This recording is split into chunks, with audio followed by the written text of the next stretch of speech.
Koreksioni I numrit të pasagjerëve që potencialisht do të hynë në Shqipëri në një dekadë më tutje dhe I numrit të fluturimeve që duhet I përgjigjen këtij numri pasagjerësh.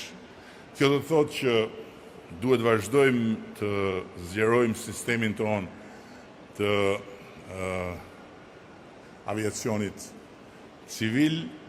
Të gjithë janë të informuar për disa vonesa të shkaktuara jo për shkak të shtetit apo për ndonjë fatkeqësi natyrore, por për shkaqe tërësisht të brendshme të kompanisë në aeroportin e Vlorës.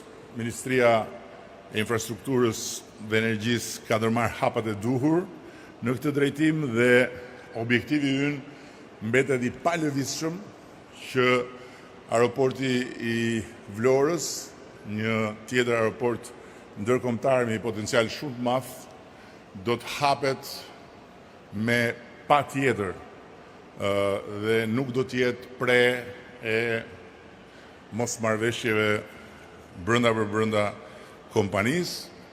Jemi në fazën e përgatitjes fundit për të çelur garën për aeroportin e Gjirokastrës, I cili do të jetë ndryshe nga Tirana dhe Vlora një aeroport turistik dhe kryesisht sezonal dhe pa diskutim që nuk kemi asnjë arsye të heqim dorë nga zhvillimi I mëtejshëm I aeroportit Kukësit, edhe pse kur vjen puna tek marrëveshjet për linjat ajrore, ato janë marrëveshje private që zhvillohen në një nivel të interesit të kompanive dhe të vetë aeroportit.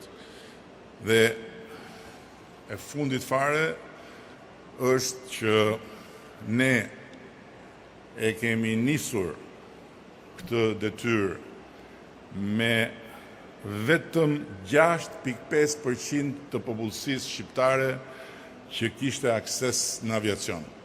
Pra vetëm 6.5% e shqiptarëve udhëtonin me avion ose mund të merrnin një avion kur ne e kemi nisur detyrën. Ndërkohë që sot që flasim, shifra ka shkuar në afro 40% e shqiptarëve që përdorin avionin.